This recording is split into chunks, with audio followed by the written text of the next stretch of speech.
CM ಸ್ಥಾನಕ್ಕೆ ಸಿದ್ದರಾಮಯ್ಯ ರಾಜೀನಾಮೆ. ಮೈಸೂರಿನಲ್ಲಿ ದಿನೇಶ್ ಗುಂಡೂರಾವ್ ಪ್ರತಿಕ್ರಿಯೆ. ಮುಖ್ಯಮಂತ್ರಿ ಬದಲಾವಣೆ ಇದೊಂದು ಪ್ರಕ್ರಿಯೆಯಾಗಿದ್ದು, ಹೈಕಮಾಂಡ್ ತೀರ್ಮಾನದಂತೆ ಸಿಎಂ ಸ್ಥಾನಕ್ಕೆ ಸಿದ್ದರಾಮಯ್ಯನವರು ರಾಜೀನಾಮೆಯನ್ನು ನೀಡಿದ್ದಾರೆ. ಈ ಹಿಂದೆಯೂ ಕೂಡ ಅವರು ಅದನ್ನೇ ಪುನರುಚ್ಚರಿಸ್ತಾ ಇದ್ರು.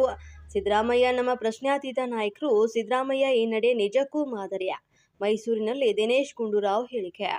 ಸಂಪುಟ ಪುನರಾರಚನೆ ವಿಚಾರ ರಾಜಕೀಯದಲ್ಲಿ ಯಾವುದು ಪರ್ಮನೆಂಟ್ ಅಲ್ಲ. ಸದ್ಯಕ್ಕೆ ಚರ್ಚೆ ಅನಗತ್ಯವಾಗಿದ್ದು, ಶಾಸಕಾಂಗ ಪಕ್ಷದ ಬಳಿಕ ಮುಂದಿನ ಮುಖ್ಯಮಂತ್ರಿ ಹಾಗೂ ಇನ್ನಿತರ ವಿಷಯಗಳ ಕುರಿತು ನಮ್ಮ ವರಿಷ್ಠರು ಮುಂದಿನ ತೀರ್ಮಾನವನ್ನು ತೆಗೆದುಕೊಳ್ಳುತ್ತಿದ್ದಾರೆ. ಬಹುತೇಕ ಡಿಕೆ ಶಿವಕುಮಾರ್ ಅವರೇ ಮುಂದಿನ ಮುಖ್ಯಮಂತ್ರಿಯಾಗುವ ಸಾಧ್ಯತೆ ಕೂಡ ಇದೆ. ಮೈಸೂರಿನಲ್ಲಿ ದಿನೇಶ್ ಗುಂಡೂರಾವ್ ಹೇಳಿಕೆ.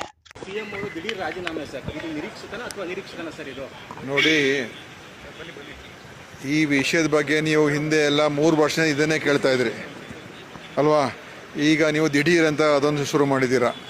ದಿಢೀರು ಅಲ್ಲ, ಏನೂ ಅಲ್ಲ, ಇದು ಒಂದು ರೀತಿ ಒಂದು ಪ್ರಕ್ರಿಯೆ. ನಮ್ಮ ಹೈಕಮಾಂಡ್ ಅವರು ಈಗ ಹಿಂದೆನೂ ಕೂಡ CM ಅವರು ಹೇಳ್ತಾಯಿದ್ರು, ಹೈಕಮಾಂಡ್ ಅವರು ಯಾವಾಗ ಹೇಳ್ತಾರೆ ಆವಾಗ ನಾನು ಅವರ ತೀರ್ಮಾನದ ಪ್ರಕಾರ ನಡ್ಕೊಳ್ತೀನಿ ಅಂತ ಮುಖ್ಯಮಂತ್ರಿ ಅವತ್ತಿಂದ ಹೇಳ್ತಾಯಿದ್ರು. ಸೊ ಇದೇನು ನಿರೀಕ್ಷಣೆ ಇಲ್ಲ ಅಂತಲೂ ಹೇಳೋಕ್ಕಾಗೋದಿಲ್ಲ. ಆದರೆ ಯಾವಾಗ ಆಗುತ್ತೋ ಏನಾಗುತ್ತೋ ಯಾರಿಗೂ ಕೂಡ ಗೊತ್ತಿರಲಿಲ್ಲ.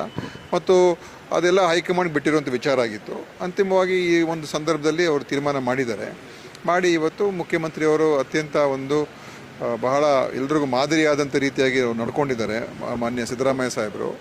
ಮತ್ತು ಇವತ್ತು ಅವರ ಬಗ್ಗೆ, ಅವರ ನಾಯಕತ್ವದ ಬಗ್ಗೆ ಯಾರೂ ಕೂಡ ಅವರ ಪ್ರಶ್ನಾತೀತ ನಾಯಕರು. ಇವತ್ತು ಒಂದು ಹೊಸ ಒಂದು ವ್ಯವಸ್ಥೆ ತರಬೇಕು ಅಂತ ಕೇಂದ್ರದ ವರಿಷ್ಠರು ತೀರ್ಮಾನ ಮಾಡಿದಾಗ ಅದಕ್ಕೆ ಎಲ್ಲರೂ ಕೂಡ ಒಗ್ಗಟ್ಟಿನಿಂದಲೇ ನಾವು ಹೆಜ್ಜೆ ಇಡ್ತಾ ಇದ್ದೀವಿ.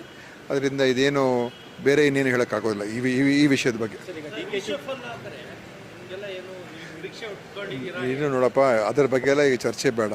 ಈಗ ಏನು ಮಾಡಬೇಕು ಎಲ್ಲವೂ ಕೂಡ ನಾವೆಲ್ಲರೂ ಒಪ್ಕೊಂಡು ಹೋಗುವಂಥ ವಿಷಯ ಇದು. ಆದ್ದರಿಂದ ಮುಂದೆ ಯಾರಾಗ್ತಾರೆ ಏನಾಗ್ತಾರೆ ಅದೆಲ್ಲ ನಮ್ಮ ವರಿಷ್ಠರು, ಅದರಲ್ಲಿ ಸಿದ್ದರಾಮಯ್ಯ ಸಾಹೇಬರು ಇರ್ತಾರೆ, ಹೊಸ ಮುಖ್ಯಮಂತ್ರಿ ಯಾರಾಗ್ತಾರೆ ಅವರು ಕೂತ್ಕೊಳ್ತಾರೆ, ಮತ್ತು ನಮ್ಮೆಲ್ಲ ಪಕ್ಷದ ಸೀನಿಯರ್ಸ್ ಎಲ್ಲ ಇರ್ತಾರೆ, ಅವರೆಲ್ಲ ಕೂತ್ಕೊಂಡು ತೀರ್ಮಾನ ಮಾಡ್ತಾರೆ. ಅದ್ರ ಪ್ರಕಾರ ಆಗ್ತದೆ. ನೋಡಪ್ಪ, ಅದೆಲ್ಲ ನಾವು ಹೇಳೋಕ್ಕಾಗೋದಿಲ್ಲ ಅಲ್ಲ. ಅದೆಲ್ಲ ಏನಾಗುತ್ತೆ ಅದು ಆಗ್ತದೆ. ಇದು ಯಾವ ರಾಜಕೀಯದಲ್ಲಿ ಯಾವುದು ಕೂಡ ಶಾಶ್ವತ ಅಲ್ವಾ.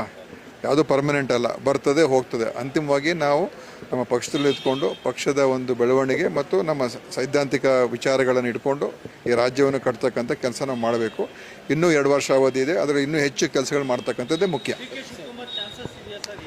ನೋಡಿ, ಈಗ CLP ಮೀಟಿಂಗ್ ಆಗಬೇಕು, ಆಮೇಲೆ ತೀರ್ಮಾನ ಆಗ್ತದೆ, ನಮ್ಮ ಹೈಕಮಾಂಡ್ ತೀರ್ಮಾನ ಮಾಡ್ತದೆ. ಅದರಿಂದ ಈಗ ನಾನು ಇನ್ನೇನು ಹೆಚ್ಚೇನು ಹೇಳೋಕ್ಕೆ ಹೋಗಲ್ಲ. ಯಾಕಂತ ಹೇಳಿದ್ರೆ